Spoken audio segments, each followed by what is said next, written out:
Hello there, everybody. Welcome back to Ears to the East, where today we wanted to talk a few things relating to love bites. And I think it's a bit of time for some positivity.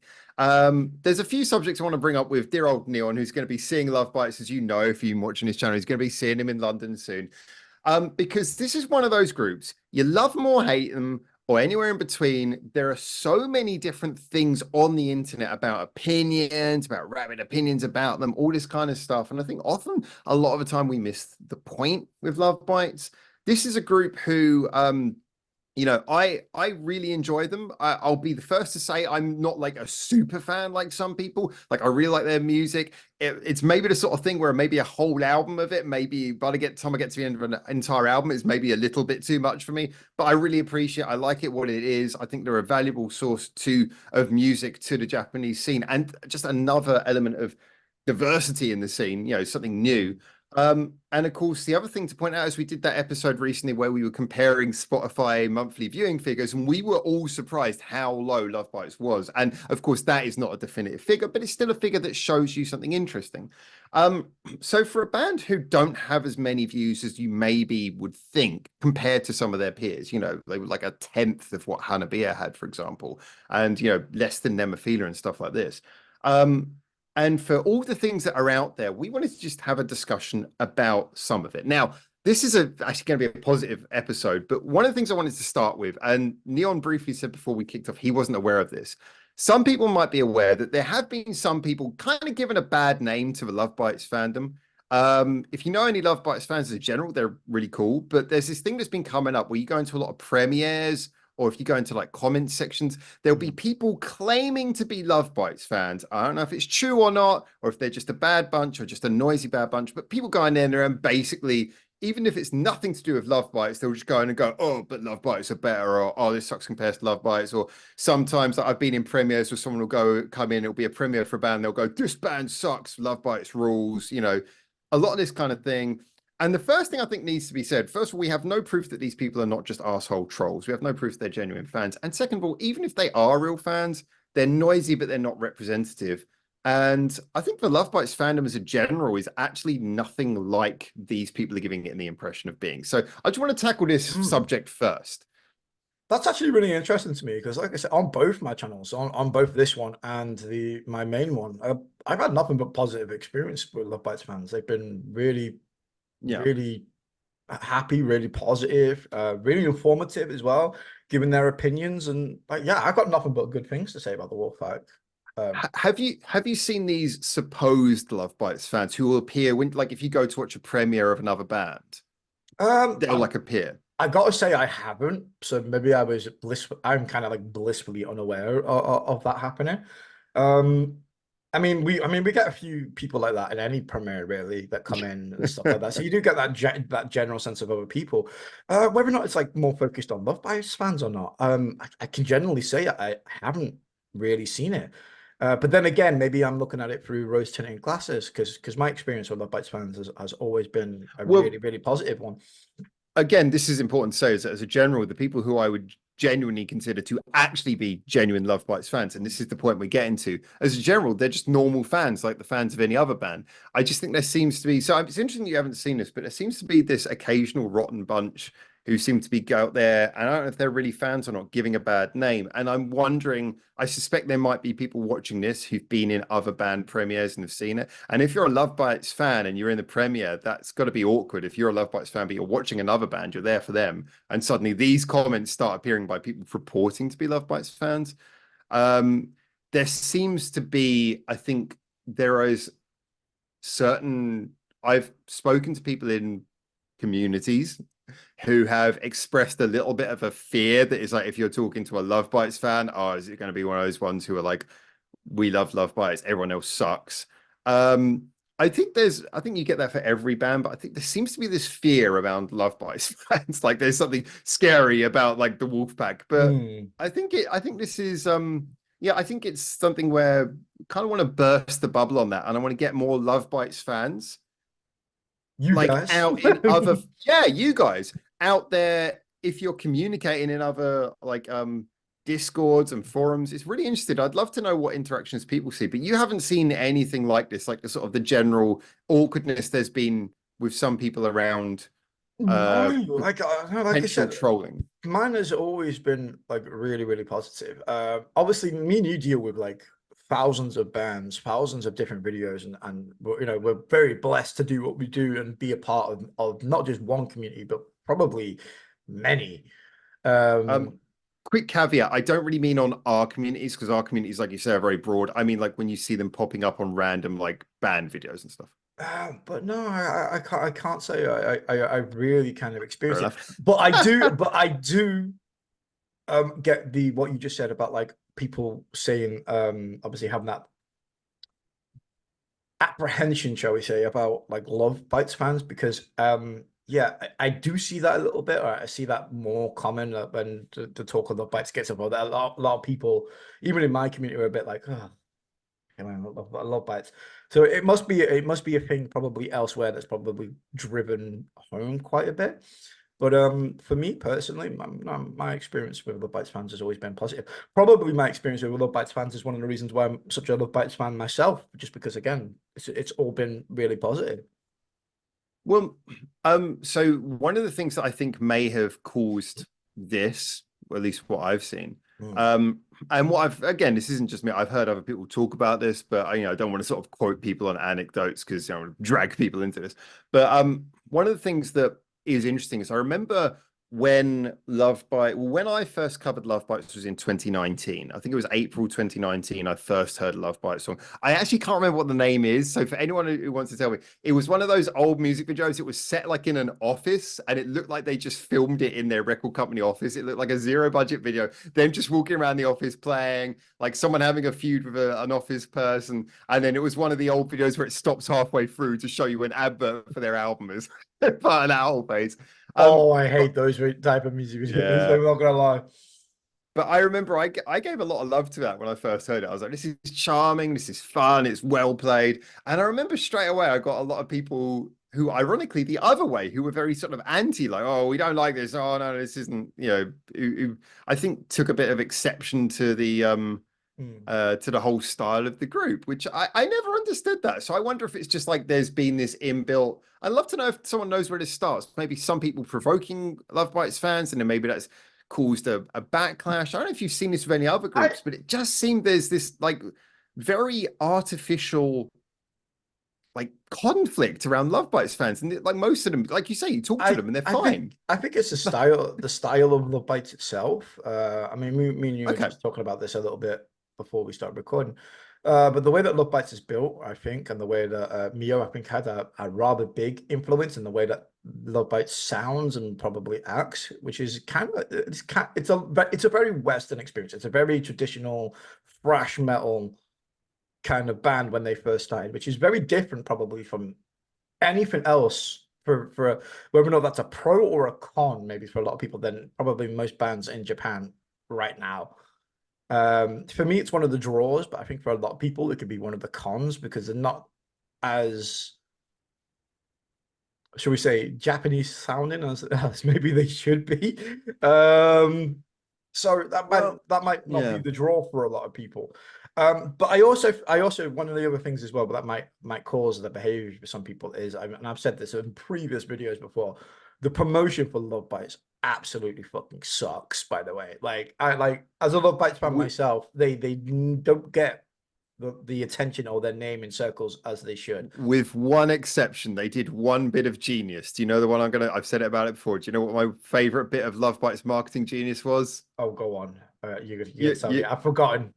you're going to roll your eyes when I tell you, because we both agree on this. For me, whatever you think of their other marketing, the whole way they did the bass audition and the choice Oh to add yeah, Fammy, yeah, that was pure marketing gold. I mean, it was the right decision anyway, but it was also pure marketing gold. Everything about that I fucking yeah. No, loved, that whole process was such a brilliant idea.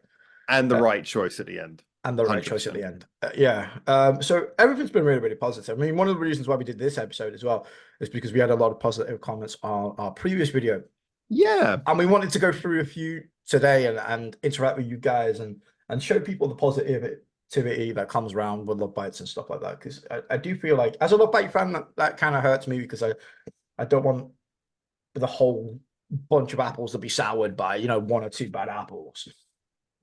Well, I've been relatively quiet on the subject because I'm one of those people who I really enjoy Love Bites, but I think it would be disingenuous for me to go around acting like I'm a super fan who knows everything about Love Bites. It's just, if Love Bites comes on, 9 times out of 10, I really enjoy it. They tend to be one of those groups I'll more listen to their songs individually than in album format, because like I say, it's not the sort of thing that I usually consume in like long sittings. But so with Love Bites, for me, I really enjoy them. But as a result, because I've not been a super fan, I've always been relatively quiet about it. But I think just when we were talking about we had these, like, was it 36 comments and 1,600 views on a relatively innocuous video we did about Love Bites the other day, just before recording this. And the comments were like really lovely. It was informative, people wanting to help us. And I just feel like there's this massive disconnect between the image that sometimes comes out, and you know, some people might have heard this, but I've heard plenty of people talk about this, you know, oh, Love Bites fans. And I think it's become, but I think you're right as well, which is that I don't know so much the music, but I think the whole image of Love Bites is so different from, you know, anything else we're seeing with any other bands. It's all very elegant, it's all very stylish in a way that maybe is not something you see a lot of other Japanese bands going for. And I don't know whether it's just that, but I think that and a few other things, people see them as a bit of like different. And I just find that really bizarre. Also, of course, we've talked before about the manufactured conflict between Band-Maid and Love Bites, which is absolute bullshit, because Love Bites were at the Band-Maid 10th anniversary show and they weren't there trying to get sniper angles. You know, there is like zero conflict between these bands. And that's another thing. I don't know where the fuck that came from. It's bullshit. There's no conflict between these bands. They're all friends in real life as well. I think that's just a fan. Again, I think that's just a fans thing of like, oh, my band is better than yours. You know, it was always between Band-Maid and Baby Metal a few years ago. Yeah, that's true. It used to be those two, didn't it? It used to be them two, and then obviously Love Bites had kind of like come onto the scene since then. And they're like, oh well, we're having no luck with Baby Metal, which is, you know, let's be fair, this huge international behemoth at this point. Yeah. You know, as good as Band-Maid are, and I love both, by the way. They're nowhere near popularity of Baby Metal. But this is an interesting actual, I mean, again, I know I'm not using these as like full-on set in stone facts, but as an interesting thing, when we were looking at those Spotify figures, the comparison is almost exactly there. And was it like Baby Metal was over 2 million monthly, Band-Maid was like 230,000, so like a tenth of that. And then Love Bites was like 30,000. So it was like, it was almost like 10th each time. Yeah, not exactly, but near enough to be an interesting comparison. And so, you know, again, it's one of those ones where, I mean, both on a how much has been achieved level, fandom wise, that's fine, but also because they're just not the same music. You know, I mean, you know, I would never listen to those two bands for the same thing. I listen to them for very different reasons. Yeah, I always find the comparisons between bands like that just pure stupid, to be honest. It's an argument for not having an argument. So it takes me back to like the console war of like an argument between Xbox and PlayStation. It's just pointless. Oh, bro, you were young. For me, it was like Nintendo versus PlayStation, and that's only after Amstrad had gone away. Well, if we want to go before that, Nintendo versus Sega. Yes, we're that old. Yeah, that's it. Nintendo, Sega. Yeah, sorry, that's the one. God, that was bad. It was it. Nintendo bought out Sega, didn't they? But yeah. So again, it's total nonsense. I mean, the only comparisons between Band-Maid and Love Bites are surprisingly complementary ones. Like, I find the Saiki Asami thing quite interesting. How they're both standalone singers for the best part, despite musical talent in their own respective way. They both naturally are from a more poppy background, but have adjusted to using the power of their voices to sing rock. I mean, the only comparisons are extremely complementary, but really not particularly musically relevant, just anecdotally, trivially interesting. So yeah, I really do feel like the whole thing is really cooked up. But okay, so I want to move on to another little interesting thing, if you don't mind, to add about Love Bites, which is, of course, I wasn't really aware of this. Again, not being someone who follows too much in the background. But so how many members of Love Bites now have kids and like families. That really blew me away because we were talking on our last video about them about how busy they are. And in the comments, it was like, yo, what, 3 of them have kids? So I'm not too sure if the two of them are. I'm just aware of Miyako. I mean, you were laughing about this before because obviously I there's a bit of a running gag and theme with my channel where obviously I've been doting on Miyako for like 4 or 5 years now. Just I'm like so just as a sorry, dude. just as a bit of a running joke. But she recently became a mother last year, so she's doing all this now. Just dropped a new album on Love Bites, and obviously she's got like a kid now. He must be coming on It's time to probably let it about go. yeah, It's time to coming let on it one go. years old and married now. So it was always it's always a little bit of fun and games when you do it, but then once like the actual women start having kids and stuff like that, it becomes a little bit weird, and I'm kind of like trying to be geeky but respectful at the same time. Yeah, You know, yeah. so I so think now we move on to Midori, obviously. Uh, well, yeah, so I was about to say, I don't know how Midori's going to feel about that. So, sorry, Miyako's gone, so I guess I'm going to show you a bit of love. to, She'd no, probably kick your ass in all fairness. to be no, she could. So if she wants to pop my head like a melon between her fucking power thighs, she's more than welcome. Now that is the second time you've used that very exact piece of imagery. So I'm going to imagine that you've had a little bit of time to mull on this and consider it. I'm sure there's about like 100,000 Love Bites fans that all out there that have all thought the same thing that I have. Getting very close to the stage, leaning forwards, like, take me now. Um, she's I mean she's a bodybuilder anyway. I believe she just won a few bodybuilding contests as well, so she could probably bend our bodies like a pretzel if she really wanted to.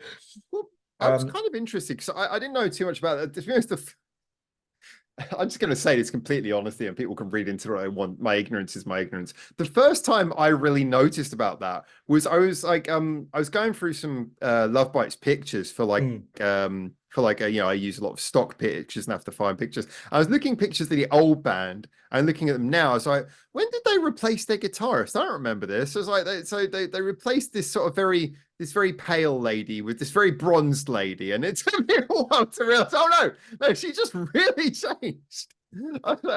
It is the same woman. She's just significantly changed her look, and I was like, oh, okay. So I think it's like sometime during her being in Love Bites, she's taken up this second. It's like these girls have just like got multiple careers going. It's like, yeah, I'm just gonna grab that's the most amazing thing about these girls. They honestly they don't stop working. Like I said, Midori is like a bodybuilder off on the side. You've got Fami now who they've just brought in, who's not only like an epic bassist musician in her own right. She's got a multi-million subscriber freaking YouTube channel she does on the side, just occasionally on the side, now. She still looks up to you though. So like obviously I've been quite lucky. I've had a few interactions with family in the past through her YouTube channel, which has been nice. So the fact that she joined Love Bites as well was a big W for me. That was the best choice anyway, regardless. Yeah. And so she's doing that. You've got all the other girls that are in like their side projects or guesting in other bands kind of stuff as well. It's kind of crazy. And then it's kind of like Band-Maid. This is again probably another complementary comparison, where Band-Maid just feels like they're just continuously pumping out stuff and never stop working. I could say the same for Love Bites. They just feel like they're constantly grinding. Probably, like I said, my only downside to Love Bites is I feel like they probably should be pushed a little bit more internationally, where you see bands like Band-Maid and stuff that have been really pushing hard on America recently. I feel like one of Love Bites maybe problems is probably not getting pushed as much internationally and not doing the tours that they need to do. I feel like a lot of the time when people are talking about the figures as we did, that is a subject that comes up. I mean, interestingly enough, I mean, I've talked before, like, so obviously I'm a big proponent of Silent Siren, which I know is a very different type of music. And I've had people like who are also Silent Siren fans who've said to me before, it's oh, Silent Siren should like sign up to JPU or something and they should release their music abroad. And I keep on saying, it's like, look, Silent Siren, popular in Japan, popular in like Malaysia, Indonesia, Taiwan, they're all around Asia. I was like, there's just something about them. I won't waste too much time going into detail. There's something about their sound is that it's not going to work in the West. It's like they are a band who works in Asia. Everything about their sound, it is that Asian style of pop rock and roll that it just wouldn't connect with a Western fan base. But the funny thing is, and we've covered this before, like, so Love Bites are really inspired by a lot of, I think you told me, it's like older school, like Western European. Yeah, Yeah, I read thrash about metal. European rock bands, but also like European classical as well in the case of Miyako. And it really shows that their sound is like one of those sounds where it's like, yeah, you get them in front of enough Western audiences. So I really hope that's what this tour is going to do. It's going to catch more eyes.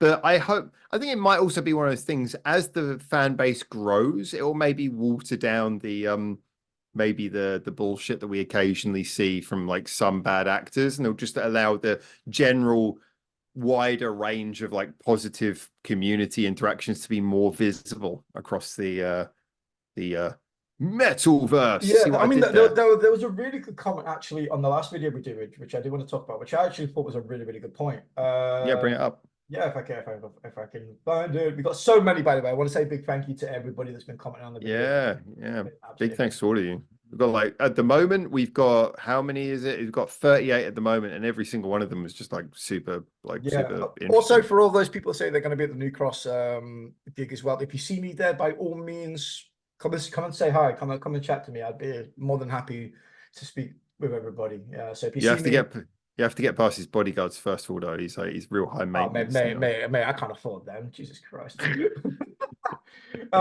was like I said, there was here we go. Here's the comment. It goes, with all bands kind of evolve. It goes, but with Mio gone now, the brunt of Judgment Day was written by Mao, which obviously is something we didn't touch upon too much in the last video, which I do apologize because he is a very, very important part of Love Bites history, being a producer of a lot of things that they do. And then obviously and Miyako now. But I think it's a really, really good point. A lot of people are saying that obviously as well, Asami being like the songwriter or emerging in Love Bites, which I kind of agree, but I think it's important to establish that there's a difference between songwriting and song like lyric writing. It tends to get blurred that if you write a few lines, it could be that you wrote the song, but musically, I don't think Asami has any input whatsoever. That will be left to like Mio when she left, and Miyako, probably Midori as well. With obviously the songwriting element of the lyrics probably going to Asami. I think that's very important that you need to differentiate the two. Yeah, I mean, I from my personal experience with this system, I would say that, I mean, it's you always got to be kind of careful to say that it can swing both ways and that someone could appear to have a very surface credit, but actually have done much more than you would expect or have been very involved in many processes in small ways. So it could be that Asami's just been tweaking little bits of like, oh, change this on the instrumental, change that. Or it could be that she just wrote some lines, or it could be a lot more. It's very hard to tell because that term, songwriting, has now been, I mean, some artists you'll see, they'll clearly say this person's the lyricist, this person's the songwriter, maybe this person's the arranger and producer. But when just everyone's generally quoted as a songwriter, you can usually assume that means that they're, maybe they don't want to wholeheartedly say who just did the lyrics because it might seem like a downgrade for them. But so we don't know. But I think what you say there's kind of true. There's a possibility she just did that. But still, it's nice to see all the members finding their place in the creation process. And also, it was mentioned in the comments, a couple of people mentioned about this, about how Miho had a hand in Judgment Day. Well, and obviously I found that comment as well. So I'm going to do you want to read? Okay, I'll let you read that and then we'll so the comment actually was from Fulton Benjamin. He goes, I think they have something to prove as well, not just to us, but to themselves. And Mio was the headbanger. Many of the strongest pure headbanging metal songs were greatly influenced by her. And I agree with this, by the way. Judgment Day album didn't have the hell-raising songs on it, nor did it have any of the mid-tempo ballad type of songs that many people enjoy and we missed. So obviously most of the songwriting now is gonna go to Miyako and probably to the producer Mayo.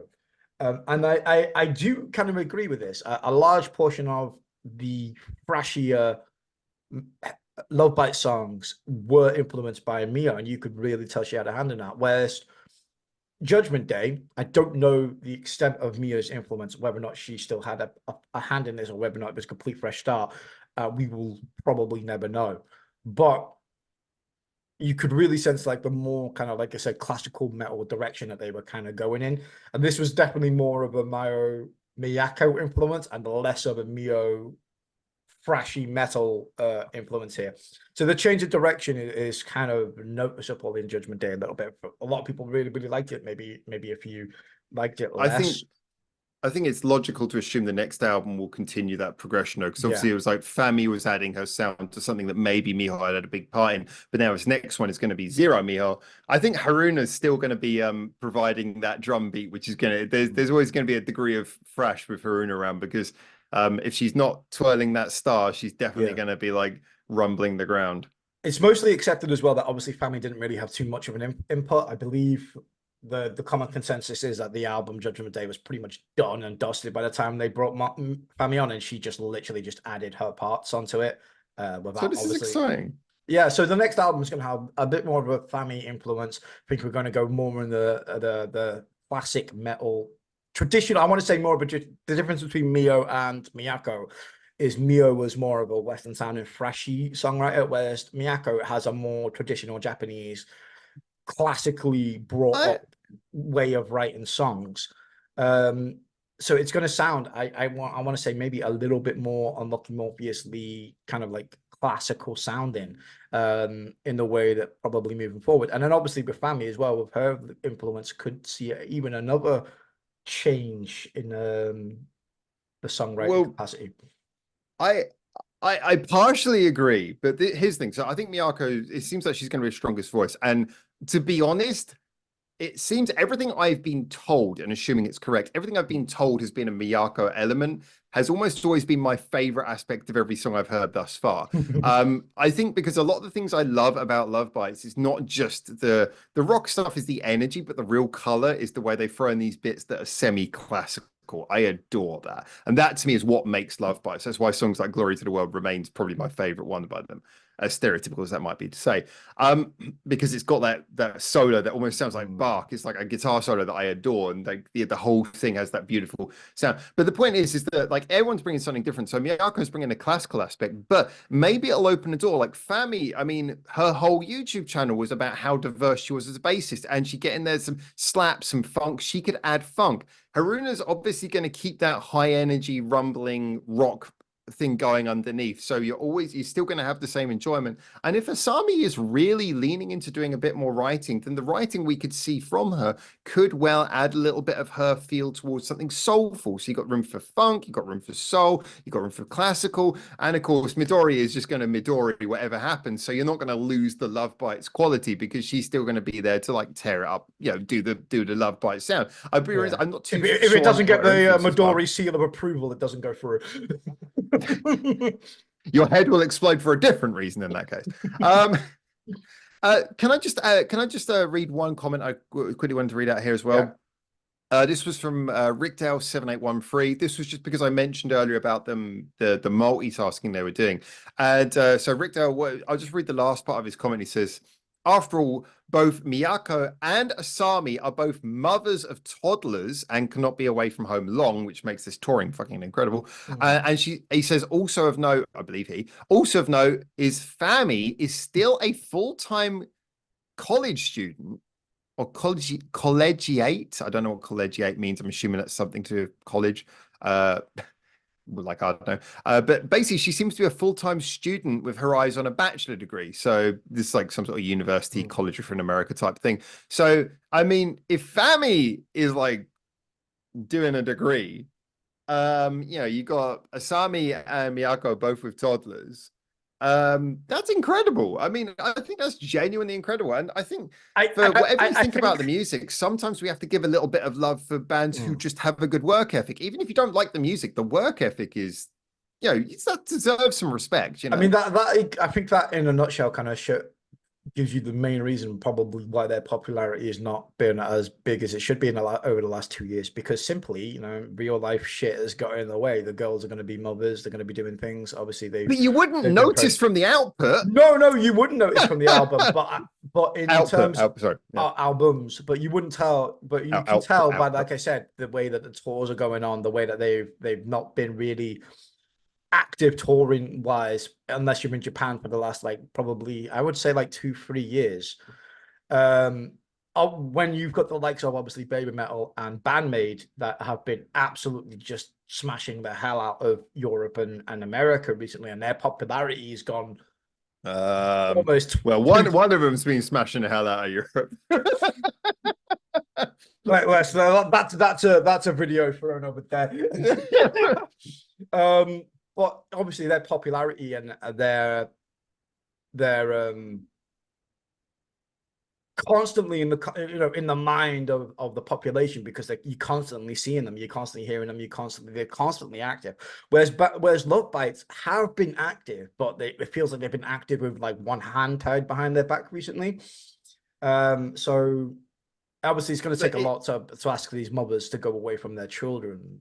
You know, it's a hand that's been it's been, you know, I know this is what you mean, like tied in a positive way. It's something that they wanted, something they're happy about, and it's something that the fans are stuck with them throughout. And I mean, for me, yeah, I know what you're saying. Like, if you're like a full-time hardcore Lovebites fan, you might have noticed that space. But for me, like, I've seen the music coming out. There was always talk of something happening, like getting Fammy in. Now we got tours coming out. I mean, when they weren't touring was when everyone was kind of chilling out for the whole COVID thing anyway. So, you know, I do still feel like their activity has been at least on par with their peers. Again, I'm impressed in a similar way to when, like, Nemophila, when the lead singer, I always forget her name. Is Mayu's the singer, Tamu's the drummer, Mayu's the singer, I think. I always get them confused. When she had her kid, I was like, you know, just like really impressed by her ethic, but work ethic. But like Lovebites, you've got 2 members with a kid, and apparently Fammy's still going for, I can't speak properly. Fammy's still going through like uni, doing a bachelor degree. This is like, you know, sometimes I say this, you know, sometimes you just got to show respect. I mean, I've said with Hannah Beer before, Hannah Beer are a group who, like, not all of their songs work for me, but I love their work ethic. I love their respect, their attitude towards writing. And there's some groups like that where, regardless of your personal taste, you've got to be able to say, hey, well, look, this is just impressive.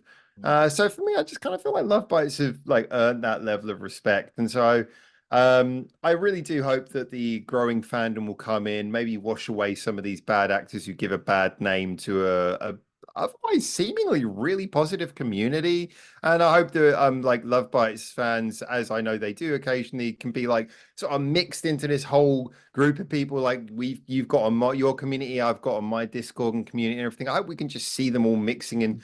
You know, so a little bit of the stigma of, oh shit, here comes the Wolfpack. Hopefully that can become a little bit more of, yay, here comes the Wolfpack. You know, I want a little bit more of that. I want to say that's probably the biggest thing as well. From as much as I love bites as well, like obviously we've both got Discords, both got loads of communities, and we both see lots of love for like other bands.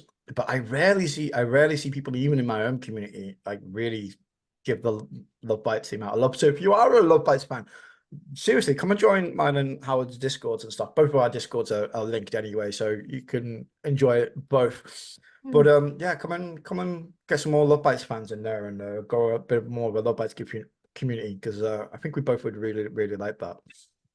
Yeah, because I think it's okay. I mean, I always say to people, if you like a band and, you know, people tell you they don't like the same band you like, that's fine. Just as long as it leads to a conversation or you change the subject, then, you know, that's fine. So I hope that, you know, I just like hope that those people who I remember, like, what, a good 5 years ago were being kind of dickish when they Lovebites started out. I hope that those people grow up a little bit and show a little bit of like love. And I hope that the people from the Wolfpack are not overly offended or angered by any other groups. I don't know, but I don't think they are. And I really want to see these fan groups mingle. Just to show how good Lovebites fans are, by the way, I want to read one more comment out, which is, I'm going to be terrible from this. MBT I'm sorry, I might have Oh, wait, butchered wait. that I gotta line. find that. What, MBT? Yeah, he goes, I have tickets for the London show. We'll plan to be there at 3 p.m. in order to make sure to be up front. But he goes, Neon, if you're late and I recognize you, I'll be sure to pretend that you're a friend so you can jump the queue. Ah, bless. See, there's some good eggs there. Well, thank you. Like I said, if anybody sees me in London, be sure again. Just come and say hi. So Yeah, yeah. I didn't see that one. But yeah, there's like, I'm looking through them, and it's really nice. So yeah, I think we just like after reading those comments today, we just thought this would be a good thing to just sit down and chat about and kind of extend that bit of love. I'm sure there's plenty of people in the Love Bites fan who aren't even aware that this kind of like external opinion exists, and there's probably people from outside the Love Bites fandom who I've spoken to some who like just think that there's so much negativity around the band already. So I'm hoping that we can just sort of like drop a lot of that bullshit or misconceptions at least, and just sort of get to the point where this is just another one of those bands who we all talk about in the community. And plus, again, they need more monthly listeners. They deserve more monthly listeners. So let's pump up those figures, get a little bit of love for Love Bites, and yeah, that's all cool. Yeah. So anyway, we've got 4 minutes on the free version of Zoom. So shall we like wrap this one up? I think we've done some positive work here today. Yeah, I think it's good to talk about things like this in context and stuff like that, and come from it like objectively as well. We're not trying to bash Love Bite fans or defend them. God, no. It's coming into these conversations. It's nice to see it from both views, weigh it up, give the reasons why, and kind of break it down a little bit more. But all in all, like I said, I feel like we've both really had positive impacts from the Wolfpack and the fans and the band itself. I'm really looking forward to the future. I'm really looking forward to the new album. Everybody that's been commenting on the videos recently has been absolutely amazing. Again, I want to say a big thank you to that. It's been really positive, really up there. And yeah, considering, like I said, although I see it probably a little bit less than Howard, the stigma around obviously the Wolfpack a little bit, it's really nice, I think, to make these kind of videos to show that, no, Love Bite fans are real. They're awesome, really, really polite, and it's just an awesome time all around. Yeah, we love you guys. We love you guys. Well, to be honest, I think that's kind of like, I think me and Neon's whole thing, I think you'd agree on this, is that if you love music, we just love that you love music. And if you like a band that we love or dislike, it's like, we just love that you love music. Come and tell us about it. Come and talk about it. And then we're good with that. Because some of the best conversations I ever had with people who are really in love with something that I just do not get, and then it's really cool because like you can speak to them and you kind of like you get the joy coming off of them, and even if it doesn't necessarily work for you, it's just great to see music having such a positive effect. I've always think that if you're a true music fan, you don't always go in with a positive mindset. It's not always about the good things. You can take a step back as a music lover and go, I really, really love this, but there's other things as well. You can look at something objectively and not be swayed by your own personal bias when you're talking about things, which is really hard to do, but it's possible. Oh, sorry. Yeah, no, I always said, and I know you agree with this one as well, that for me, like the number one test of a true super fan is if someone says, look, I love this band, the first thing I ask them is like, what's your least favorite song? Because the funny thing is like, a true super fan, because a true super fan is not deluded. They can say, well, this one wasn't so much for me, or I can't believe they did this one on this album or something like that. Because that's a true super fan, because that's a person who reasons it out and loves it. And so I'm always looking for people like that, which I'm sure the Wolfpack's got plenty of people who have those kind of good conversations, rather than the people who are like, this band never does anything wrong. And every band has a couple of those people who are scared. Scary indeed. So now we're calling upon all you Ears to the East super fans to raise hell. I love the idea there's super fans of us. when I see one, I'll let you know. Still to this day yet to see one. Yeah, like I said, guys, don't forget to like this video as well. Share it as well in some communities. We would really appreciate that. The more we get back with Love Bites, and also the more it helps the channel as well. So it helps all around. Again, guys, comment down below. Let us know your thoughts and opinions on what we said. Do you agree? Do you disagree? Is there any points that we didn't bring up that you'd like to bring up? 30 seconds. Comment down below. So with all that being said, we love you. Stay awesome. Stay metal, guys. You're all beautiful. And keep your And keep your ears That's the east. right. You remember what channel you're on. Oh. Wait, we're not on mine? Motherfucker.